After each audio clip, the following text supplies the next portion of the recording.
sporting event. So that's very important in terms of esports and betting in Brazil, that at the moment, as the law stands, we're talking about real, actual sporting events like football and other types of sports, not esports specifically. Okay. Although there has been discussion maybe to open up not only to other types of sports like esports, but any type of event. So even betting on who's going to win Big Brother, things like that. There have been discussions on expanding the scope of the type of events on which betting can occur here in Brazil. Thank you, Neil. Thank you, Neil. And before we leave Brazil and get into Latin America, we have a question from Christian Bollen. He's asking, do operators that are currently operating in the not legal Brazilian market get punished with fines or waiting time to get the license in the future? Who can answer that? Neil? Yeah, well, actually, I've already answered. I've already keyboard the answered. The answer is no.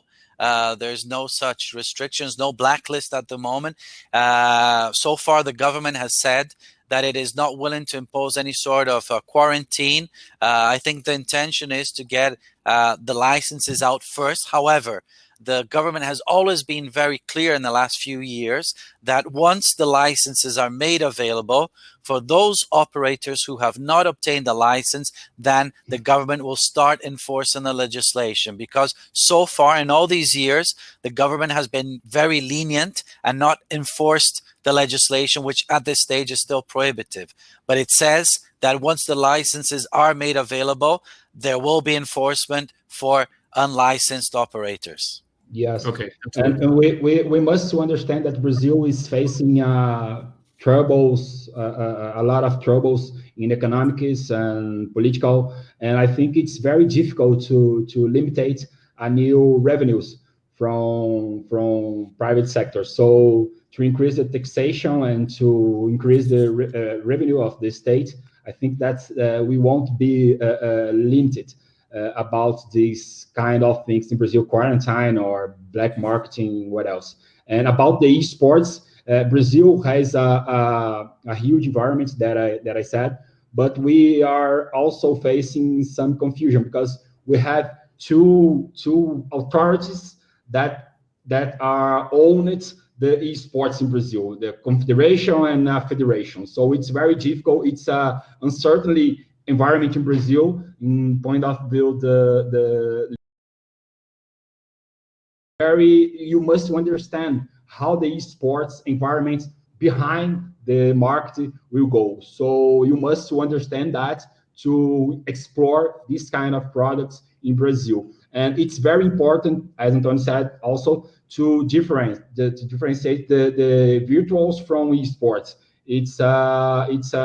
There are two different products. You must understand the difference between them because one involving people, real people, and another one is computer products. So I see a lot of operators treating both products as one. So it's very important to not to create the same voice, the same message to these both products.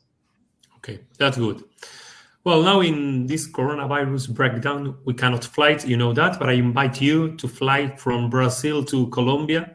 Colombia is a pioneer in Latin America regarding iGaming and sports betting regulation.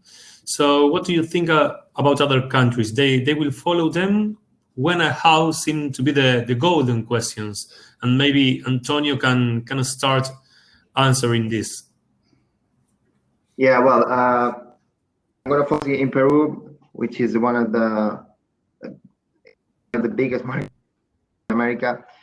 We find a fully regulated casino market, which was a precedent in the region, thanks to the current regulation dating for 2000. Regulatory body is MINSET, which is a Ministry of Foreign Trade and Tourism of Peru. And on the other hand, we find an online retail sport betting, gambling, as casino, machine, poker, or any kind of game, regulation in force. So retail sport betting and virtual games are not prohibited. So open a classic bookmaker for real and virtual games without any problem, as long as you don't use slot machines inside the shops. And in the online sport betting,